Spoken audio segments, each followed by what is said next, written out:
That very generous and comprehensive introduction. I have to first apologize that because of all the allergies in this beautiful world, I have to have my tissue and my water. And anyway, so I want to thank Jennifer Nash for inviting me to this wonderful event.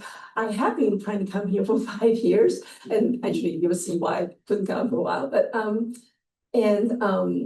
to thank Kayla McManus Yana, I don't know who she is in the room, for her infinite care of me and everyone else at this conference, and of course to the team of Village, required to put together this amazing event. It's a great honor to be here, and good for the soul. So thank you.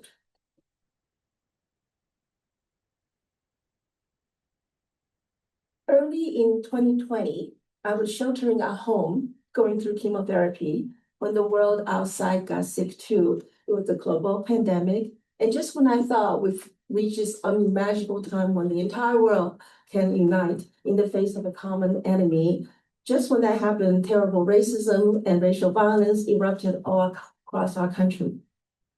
Every resource that I had used to draw on when bad things happened, my work, my self-determination, my belief in social justice, all those things crashed around me. I have been a scholar of race and gender for over 30 years, but there's still certain truths that I find difficult to say.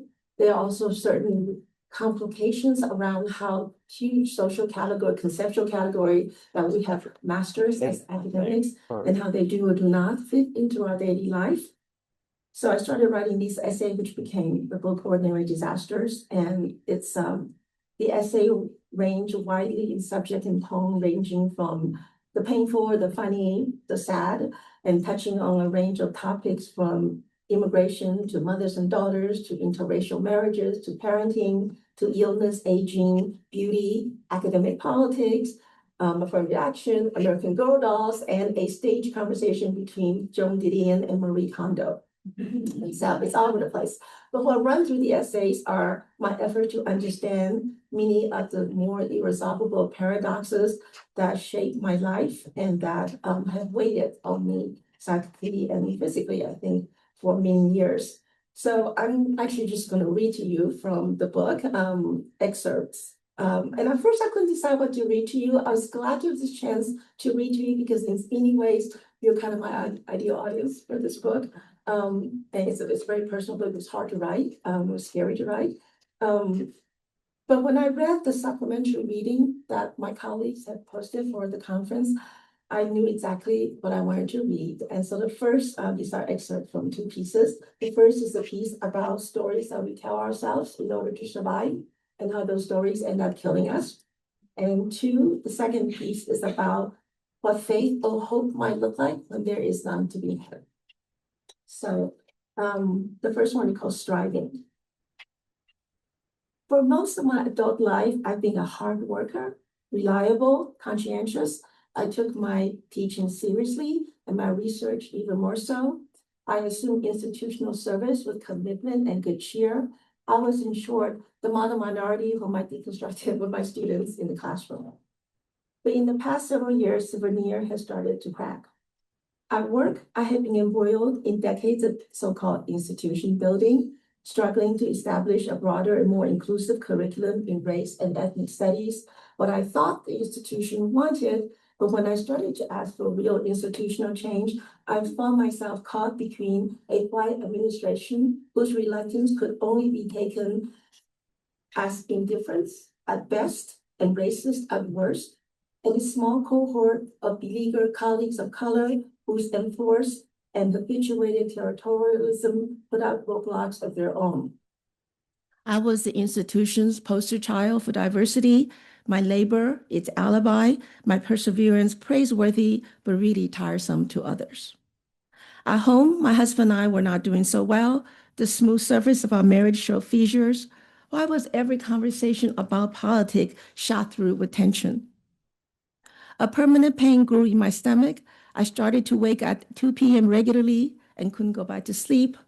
My husband scolded me for allowing other people's opinions to impact me so deeply. I thought, what a white thing to think. He did not understand fully I could see the gulf stretching, like how could politics, racial politics not be personal? I could see the gulf stretching between us, even as I couldn't identify the exact cause. It felt as if I was at war with everyone, including my partner and my own body. Even before the cancer diagnosis, in those stressful years, I found myself in and out of intensive care unit for inexplicable one-off traumatic episodes. At one point, I fell into a severe flu-like state that lasted for almost a year, and that was one of the years I was trying to come here. I lost my voice completely. I thought I was turning into a textbook hysteric and considered checking into the Mayo Clinic. I could hear the impatience edging my husband's concern. I was letting him and everybody else down. I wondered whether I had the energy to find an apartment and move out. I just couldn't battle the institution at work, combat this weird illness, and fight my husband's disappointment too. At a very low point in our marriage, he said, I don't know what's happened to you. You've become such an Eeyore.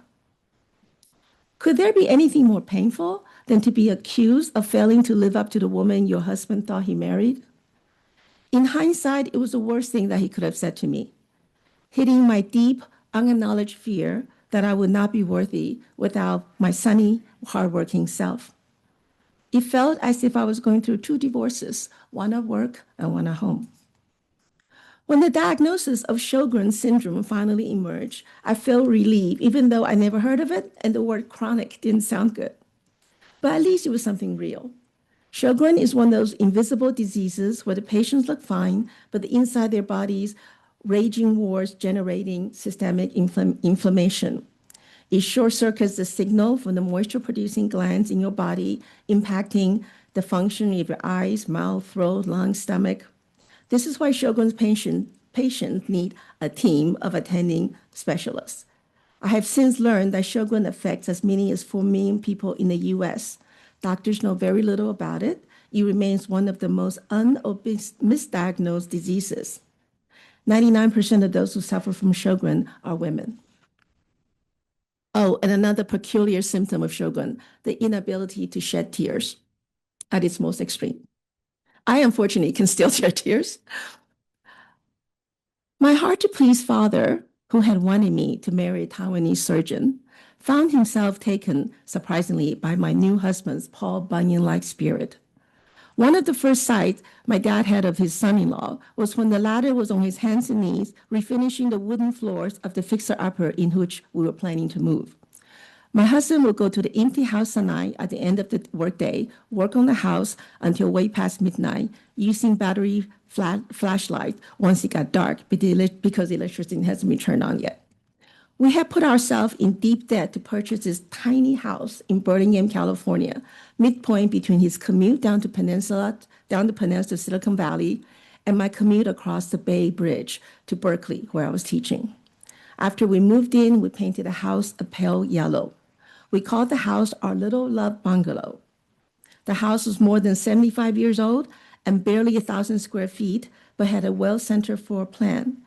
It boasted these no longer available, never-rotting 2x4 red wood boards behind the drywalls. But it also had a leaky foundation and the ugliest turquoise carpet I have ever seen.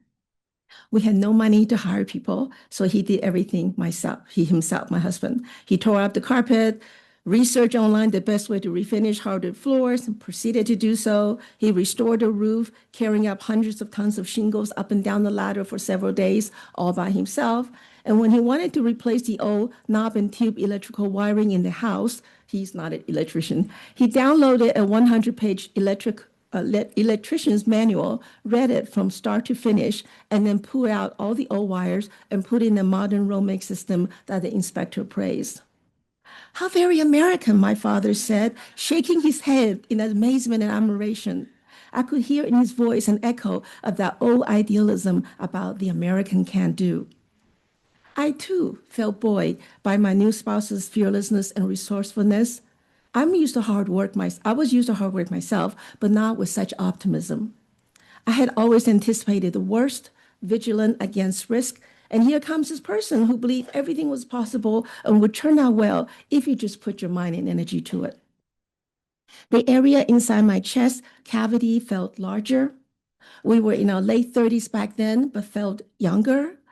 Those early years were filled with sunshine and busyness, evening walks among the scents of jasmine and jacaranda, living from paycheck to paycheck, partly on the joint project of baby cries and feeding, pacing in tandem. I remember thinking, what a life! Wow, life and love belonging together. Looking back, I see that one problem over time was that my husband remained unshaken in his faith in self-reliance while I was hitting the walls of mine.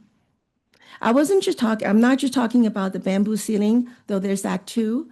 I'm thinking about the realization that no matter how hard I work or how much I master, I will never be able to exceed the flat outline of what I appear to the world, just another Chinese woman. What I imagine to be my will and determination, my individualism, my drive to work harder, learn more, be better, never settle for complacency, keep peace, be responsible, be likable, were in fact stoking the embers of my stereotype and my erasure. The eruption of the anti-Asian hate and violence at the height of the pandemic showed the racist and xenophobic resentment that the figure of the Asian has always incited in America. It didn't matter that Asian Americans largely appeared eager to assimilate. It didn't matter that Chinatowns across the US had the lowest rates of COVID infection despite crowded quarters. Asian Americans were still seen as vectors of disease. When I was growing up, my parents told my brother and me that we had to work 3 times as hard to get half as hard as regular Americans, by which I think they meant white people. But words like prejudice and discrimination were never used in my household growing up. They were taboo words, excuses for your own failure. The more assimilated you are, the less likely you will be dinged by prejudice, or at least that is a working myth. And the more you disavow the labor of that adjustment, the more you can yourself believe in the myth. Like an invisible disease, assimilation is at its best when it's undetectable. The sociologist Irving Goffman called assimilation covering, the idea that you downplay or cover over your difference to match mainstream culture or expectation. Assimilation is not passing. It is more of a shell game. The good assimilationist, like the good girl, puts on a good face, makes herself a little smaller for the ease of others, does whatever is necessary to sustain the smooth surface of sociality. It is not because things are easier when you give in or simply because you want to please people. It is because what's on the other side of that civility is a violence so quotidian and profound that your very survival is at stake.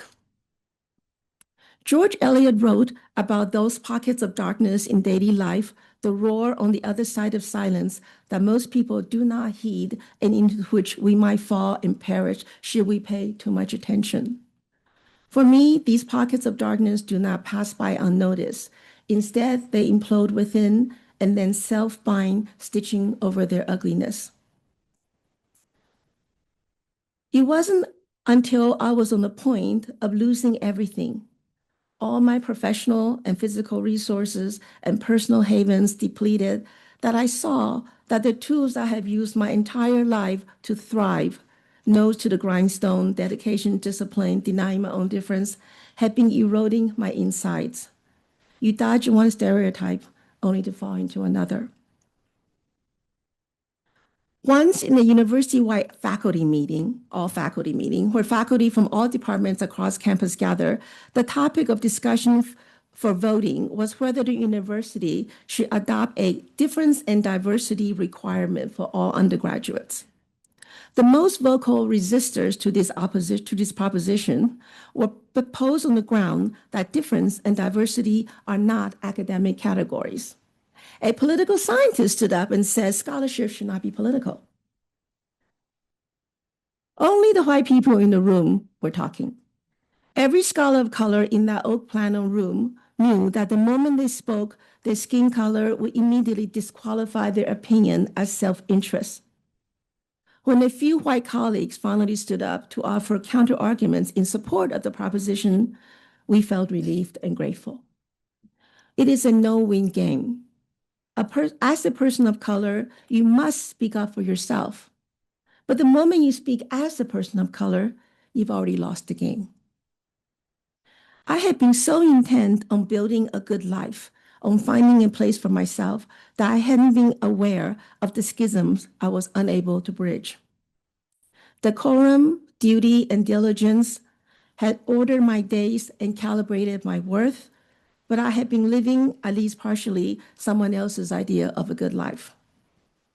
As a young woman and a woman of color trying to prove myself, I might have been, or thought I was, smart enough to critique and resist institutional power.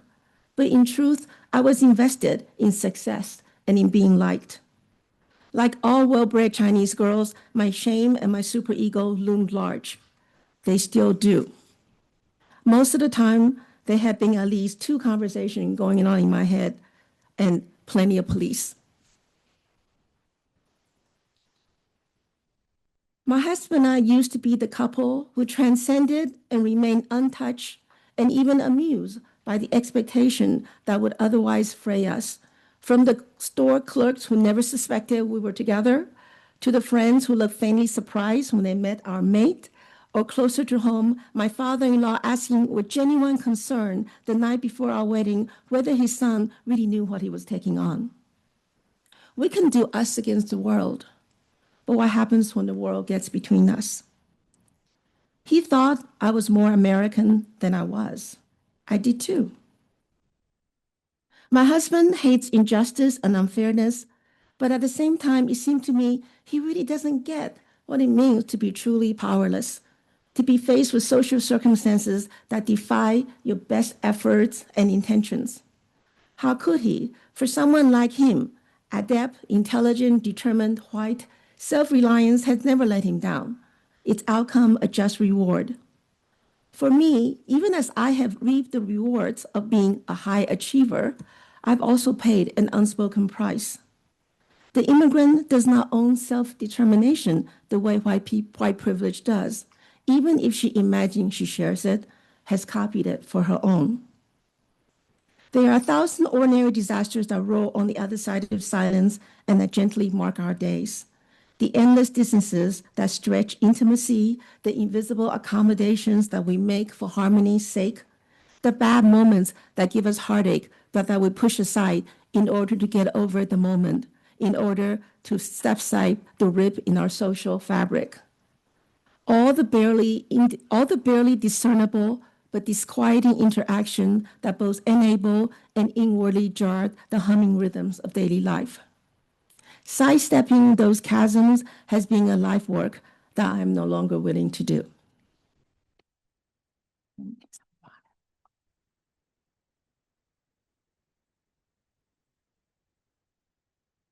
This next piece is called Praying.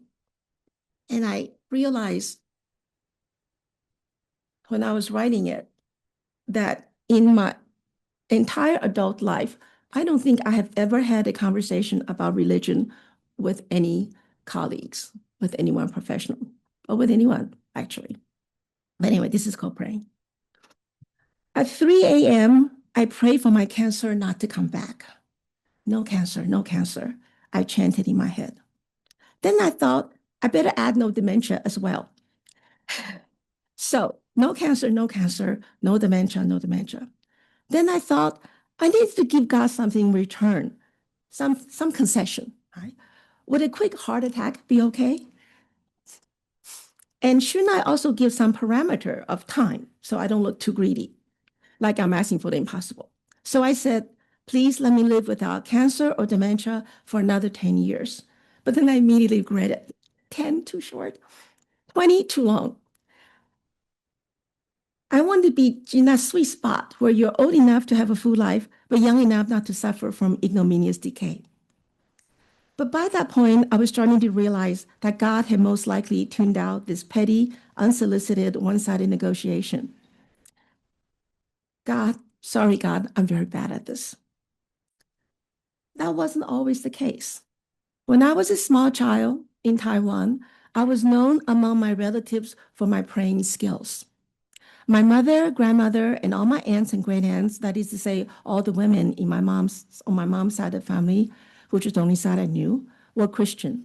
They were either Presbyterian or Catholics, to be exact, or as exact as Taiwanese converts under white missionaries could be. My aunts and great aunts used to request that I say prayers for them, prayers about their bodily ailments or their worries of their children or spouses, because they said that God listened first and most readily to the prayers of small, innocent children. Sometimes at night, my prayer would run so long because I had such a long list of requests that mother would interrupt and say, let's leave some for the next night, okay? I had, still own a Bible, given to me as a gift when I was a child in Taiwan. I loved the smell of that book, crisp and inky. And I loved running my pointer fingers up and down the lines, feeling the smoothness of the paper contrasting against the light but distinct depression of each character. I had the feeling that when I touched the Bible like that, without the interference of words, I could reach an unmediated contact with the Holy Spirit. I believed fervently then that this tactile contact, more than any language, could give me the purest connection to being with God. In those moments, I knew I was safe and sheltered by what's good. As a young person, I didn't suffer the contradiction between my faith and my secular education. I never believed in organized religion anyway. It felt like an impediment and distortion of this great spirit in which I believed. When I had to go to church, I tried my best to train my ears to the tenor behind the minister's voice rather than to his words, in an effort to reach a deeper meditation, to feel God rather than the veil of human interpretation. Later on in college, a dear friend took me to an Easter service at a Greek Orthodox church, which she belonged to. And I loved the incense and the long, incomprehensible chanting all around us. The forms and rituals, precisely because they were empty, allowed me to flood in my own meditation, to escape into my private, numinous communion. I felt I could have my private and personal relationship to God without disrupting my skepticism about established religion. But as the years go by, it became harder and harder, especially when I saw the hypocrisy, the hate, the meanness, the avarice committed in the name of Christianity. I started to feel allergic to the word Christian these days, just as instead of feeling inspired, I would feel a twinge of fear when I see someone waving the American flag. I can no longer trust in that sign as the testament to goodwill or nonpartisan unity, just as the very assumption of a common good or a fundamental civil society seem to have deteriorated in the last years. I had an aunt, a second cousin of my mom's, who was a nun. We didn't see her very much. Every couple of years or so, she would come home for a visit. And by home, I meant the house in Taipei that belonged to her aunt, my great aunt number 4. It was a house in which the women in my family would congregate. When my father worked late at the hospital, my mother would pack us up and would cab over to great aunt number 4's house because it was as spacious and as open as my great aunt's hospitality. It was the kind of house where food always seemed miraculously ready and abundant. And although my great aunt didn't have children of her own, the house was always bustling with life. Her sister, great aunt number 5, was always there, even though she had her own house. And there were other aunts and cousins and frequented the house. But it was my aunt, the nun, whom I knew the least, who lingered the most in my mind. It seemed to me she was always coming from somewhere far away. I was fascinated by her thin face under the wimple, her black wool habit in the heat of Taiwanese humidity, and her calm severity. Much mystery surrounded her. Listening to the adult women in my family, I gathered several contradictory accounts about her. My aunt had heard the voice of God early in her life. She was the victim of a hopeless love affair. She would never marry. She was the bride of God. She wanted to help the poor. She wanted to travel to Rome. It was always incongruous watching her sitting next to my great aunt number 4. The latter was senior by several decades, but very cosmopolitan, a renowned beauty who still exuded a startling elegance and who laughed easily, while the former, with her often tilted down head, her silence, her heavy black garb, seemed like a large shadow intent on swallowing up all the display of worldly light or levity. Between lunch and dinner, my aunt would retreat into her room, not for naps, but to pray. I could hear her murmur through the paper screen doors in my great-aunt's Japanese-style house. My brother and I would kneel outside of her room, try to eavesdrop on what she was saying, until we were chased away by adults. And sometimes we would hear something else too, a mute thumping, what sounded like dull blows.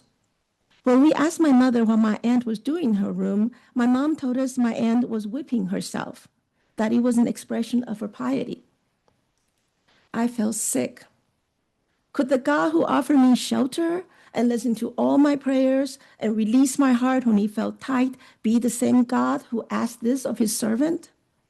Did her prayer mean more than mine because she was willing to hurt herself? It stole into my head that one's relationship with God might be one of bargain. You cannot get something without losing something in return. This was in direct contrast to what I, as a child, desperately wanted to believe in, which is that God was generous and compassionate and capable of taking you all your concerns, however petty or small and numerous.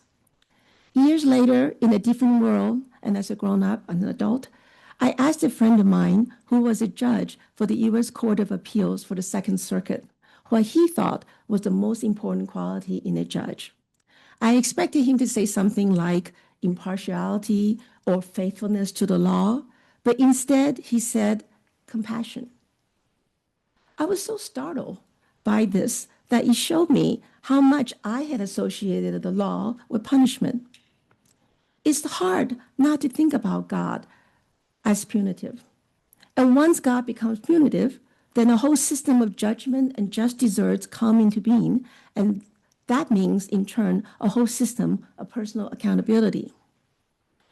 One of the most psychically relieving things that my oncologist said to me was that I didn't do anything to incur this illness. Somehow I needed to know that it wasn't my fault for bringing this killer into our lives. I was beating myself up for not having taken better care of myself, for not managing my stress better, for allowing toxic work conflict to destroy my sense of well-being and poison my body and impact my loved ones. Wasn't I the self-appointed guardian, the vigilant lookout in the family, the one who anticipated and headed off problems? I carry bandages in my wallet. I always had an umbrella or the spare tissue. I have spare towels in the trunk of my car and emergency kits in my basement.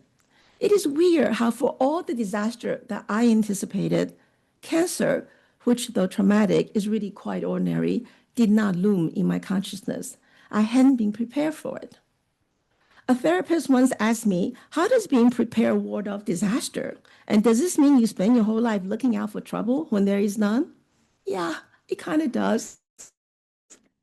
My glasses half empty mindset ensured, or so I thought, somewhere so deep that it cannot even be called thought, that I would not be caught off guard by unseen drought.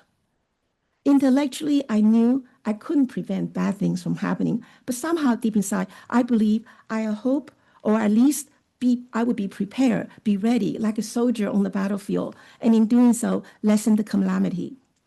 That's no way to live, my therapist said. Somehow, I have made these pacts with myself that I mistook to be pacts with God. If I hadn't allowed myself to get complacent, if I had anticipated what might be coming, then bad things wouldn't hurt me or mine as much.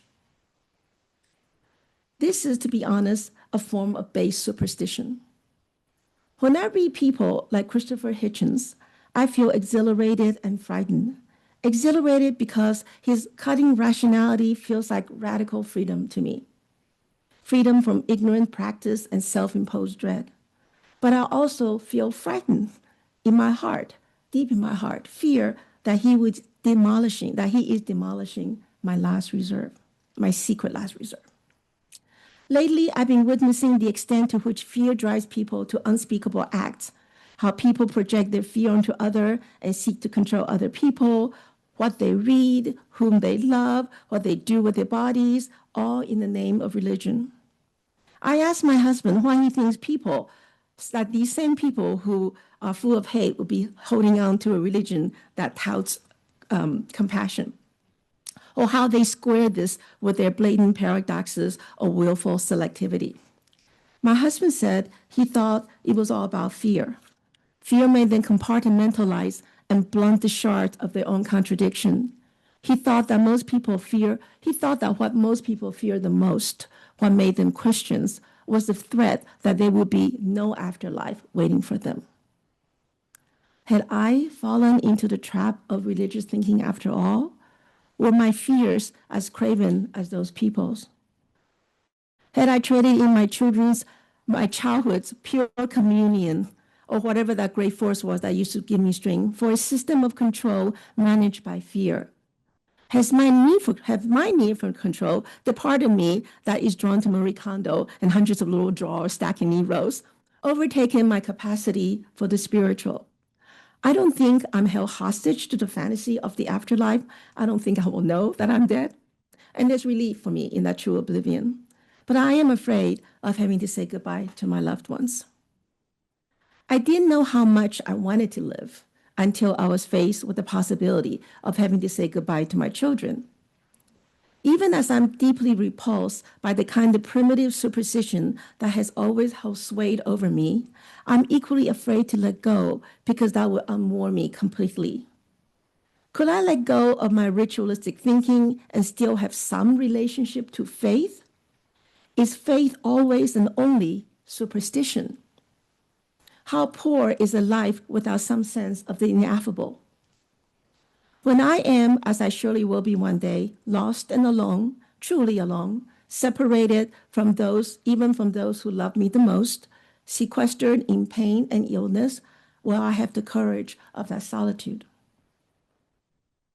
My friend who took me so long ago to that Easter ceremony lost her faith when her church excommunicated her for marrying a Jewish man. She told me that she could no longer believe in a God who punished you for loving someone. When she went through her own battles with cancer, which is before mine, looking back, I worried and cried for her, but I really had no idea, no real sense of the depth of loss and grief that befell her. I still don't. All cancer patients go through their own specific forms of terror. I asked her if she prayed anyway during the worst of what she went through. She said no. She never got her faith back, so she didn't pray.